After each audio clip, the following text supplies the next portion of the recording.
Classic.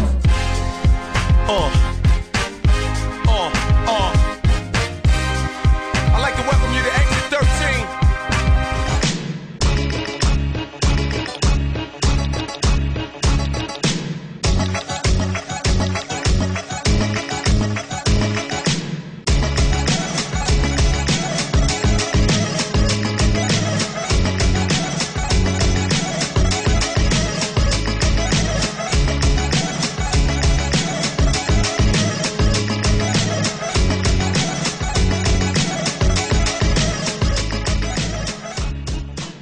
En fait, j'aurais pu rester en France et continuer l'aventure française, etc.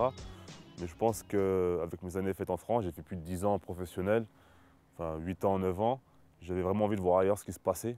Et c'est là que Sivas est arrivé, qui m'a proposé un projet qui semblait intéressant, sportif à la base et aussi financier, ça faut pas le renier. Ils ont les moyens quand même pour faire venir des joueurs et des joueurs étrangers. Donc c'était pour moi un challenge que je voulais relever, donc j'ai tenté l'aventure. Mais je suppose que tu as eu d'autres propositions, à part la France, que Sivas. Bah détrompe-toi, Sivas c'était le premier club qui est arrivé justement avec un contrat en bonne et due forme. Donc pourquoi pas.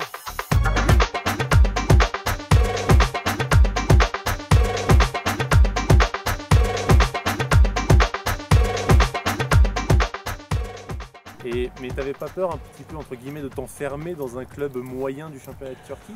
J'ai pas eu peur. Moi je partais du principe que si je faisais une bonne année, performant, je pouvais éventuellement toucher les gros de Turquie. Bon, malheureusement il y a eu des faits de saison, comme une blessure qui est arrivée, qui m'a un peu freiné dans mon élan.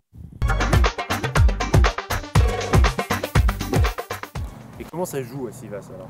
C'est quoi entre guillemets le plan de jeu? Sivas, c'est le plan de jeu, il n'y en a pas. Hein. À Sivas, bon après c'est mon équipe, c'est mon club. Hein. Mais le plan de jeu, il n'y en a pas. Il n'y a pas de plan tactique, si ce n'est tu as la balle, tu joues devant sur l'attaquant et puis après on se bat sur le deuxième ballon.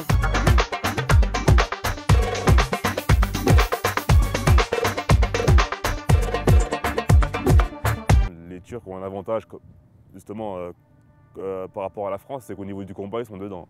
Au niveau de l'esprit, au niveau de la mentalité, ils sont agressifs, ils rentrent dedans. Là-dessus, on ne peut rien leur dire, là-dessus c'est clair. Mais après, bon, je pense que sur le plan technique, tactique, il y a encore des choses à faire.